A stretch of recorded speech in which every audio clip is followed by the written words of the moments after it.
Community medicine. मैं presently COVID control room divisional office Kashmir में as public health expert काम कर रहा हूं।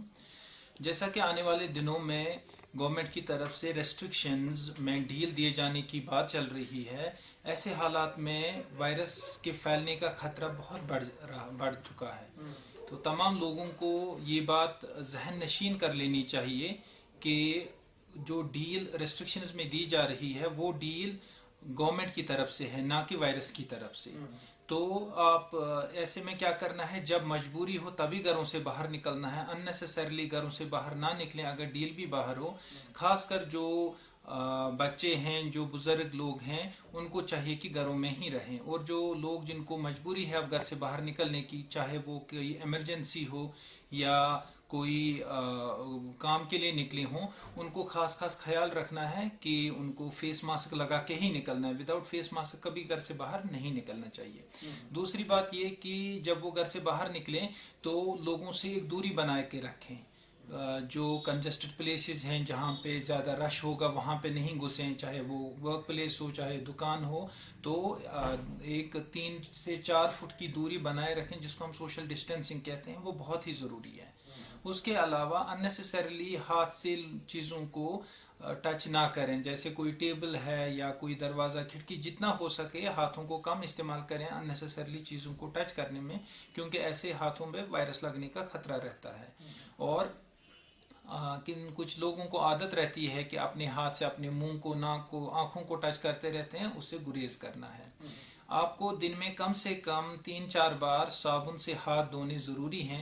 अब अगर आपकी वर्क प्लेस पे या आप बाहर हैं कहीं, वहां पे आपको ये पॉसिबल नहीं हो रहा है, तो उस कंडीशन में आप एक छोटा सा हैंड सैनिटाइजर हाथ में साथ रख सकते हैं अपनी जेब में, तो दिन में 4-5 बार वो इस्तेमाल कर सकते हैं।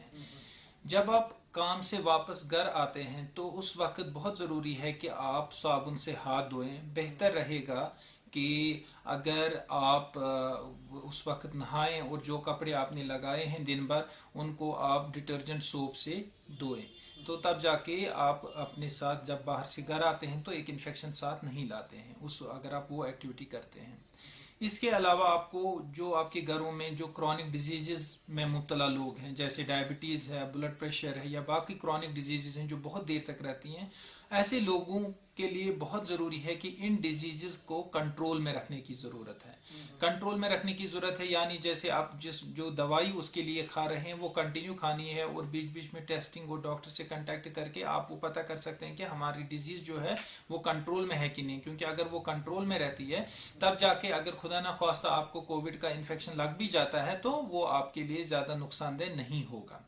सबसे जरूरी बात जो कोविड-19 के हवाले से है वो ये है कि एक इंसान को अपनी इम्यूनिटी को बढ़ाना है। इम्यूनिटी हम कैसे बढ़ा सकते हैं, उसमें बहुत सारी चीजें अपने लाइफस्टाइल में हमें अडॉप्ट करनी है। जैसे हमें अपने खाने पीने का बहुत अच्छे से ख्याल रखना है। वेजिटेबल्स हैं, फ्रूट्स हैं और प्रोटीन्स हैं, जैसे गुड न्यूट्रिशियस डाइट जिसको हम बोलते हैं, उसका इस्तेमाल करना है। रेगुलरली एक्सरसाइज करते रहना है। प्रॉपर स्लीप हैबिट्स हमें फॉलो करने हैं, बराबर टाइम पे सोना, टाइम पे उठना, या हमारा जो मेडिटेशन है, सोशल लाइफ है, उसको जितना हम एक्टिव रखेंगे उतना हमारी जो इम्यूनिटी है वो बूस्ट हो जाएगी, अच्छी रहेगी। इसके अलावा दिन में कम से कम 2-3 लीटर पानी पीना है, उससे भी इम्यूनिटी हमारी अप टू डेट रहती है। एक बहुत जरूरी बात लोगों को ये समझ लेनी चाहिए कि मेजॉरिटी लोगों में जो कोविड-19 का इन्फेक्शन है ये जानलेवा नहीं होता है, सिर्फ 1% या 2% में ये फेटल होता है। लेकिन जो बाकी लोग हैं मेजॉरिटी में तो इसका कोई सिम्टम भी नहीं होता है या कोई हल्का सा सिम्टम होता है। लेकिन अगर हम उस कंडीशन में आ जाते हैं, हमें इन्फेक्शन लग जाता है, हमें तो खुद कुछ नहीं होगा, लेकिन जिन लोगों को हमसे इन्फेक्शन लग जाएगा, जो हम मीन्स बनते हैं ट्रांसमिट करने का ये इन्फेक्शन, तो जिन लोगों को हमसे इन्फेक्शन लगेगा उनके लिए ये जानलेवा हो सकता है। इसलिए हम सबको चाहिए कि एहतियात बरतें। आने वाले दिनों में कोविड हमारी कम्युनिटी में फैलने के ज्यादा चांसेस हैं, इसलिए हमें एहतियात बरतें हम, और वो ये तदाबीर हम अच्छे से अपने लाइफस्टाइल में अडॉप्ट करें ताकि हम अपने कश्मीर से इस कोविड को अपने कश्मीर में इस कोविड को फैलने से रोक सकें।